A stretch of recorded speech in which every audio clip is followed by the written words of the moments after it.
चला मंडळी, आज आपण करणार आहोत गाजराची भाजी। अतिशय पौष्टिक आणि स्वादिष्ट अशी ही भाजी फक्त 10 मिनिटात तयार होते। सगळ्यात आधी भाजी करण्यासाठी इथं मी एक लहानशी वाटी भरून पिवळी मुगाची डाळ स्वच्छ धुवून 20 मिनिटं पाण्यात भिजत घातलेली आहे। तुम्हाला सकाळी डब्यासाठी ही भाजी करायची असेल तर मुगाची डाळ रात्रभर पाण्यात भिजत घातली तरीही चालेल।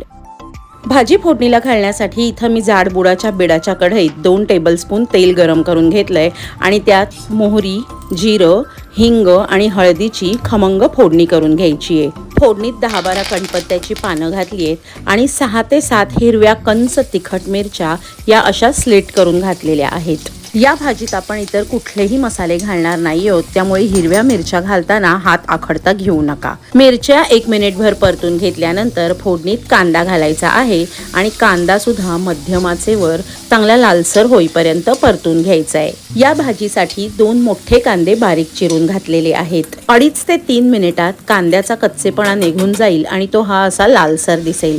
यानंतर घालायची आहे मुगाची डाळ।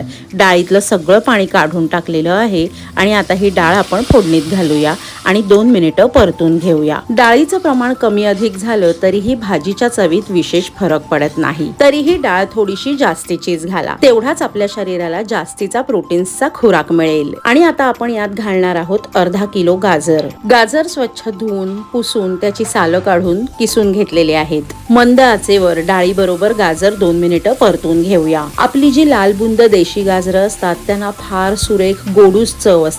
या केशरी रंगाच्या गाजरांना मात्र फार विशेष चव नसते, शिवाय ती चरबट सुद्धा असतात। आता यात घालायचं आहे 1 टीस्पून मीठ आणि अर्धी वाटी पाणी। पाणी घातल्यामुळे मुगाची डाळ आणि गाजर खूप छान शिजतं, मऊ होतं आणि त्यामुळे आपल्या घरातल्या लहान मुलांना, वयस्कर आजी आजोबांना ही भाजी खायला दिली तर पचायला जड जात नाही। आता यावर झाकण ठेवून मंद आचेवर 2 मिनिटाची एक वाफ काढूया। 2 मिनिटं होऊन गेलेली आहेत। आपण झाकण उघडलंय आणि आता ही भाजी आपण खालीवर सारखी करून घेऊया।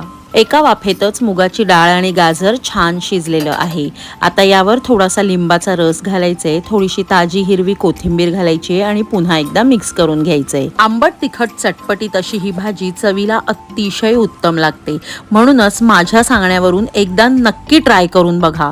गरमागरम असताना ही भाजी छानच लागते, पण थंड झाल्यानंतरही तितकीच सुरेख लागते, त्यामुळे टिफिनसाठी उत्तम ऑप्शन आहे। मी तर म्हणेन ही no fail must try recipe आहे। सो फ्रेंड्स, हा व्हिडिओ तुम्हाला थोडा जरी आवडला असेल तर त्याला एक लाईक नक्की करा। व्हिडिओ तुमच्या फॅमिली आणि फ्रेंड्स सोबत शेअर सुद्धा करा आणि अशाच इनोव्हेटिव्ह रेसिपीज बघण्यासाठी सुहानीज किचनला सबस्क्राईब करा। भेटूया लवकरच एका नवीन रेसिपीसह, पण तोपर्यंत बाय बाय।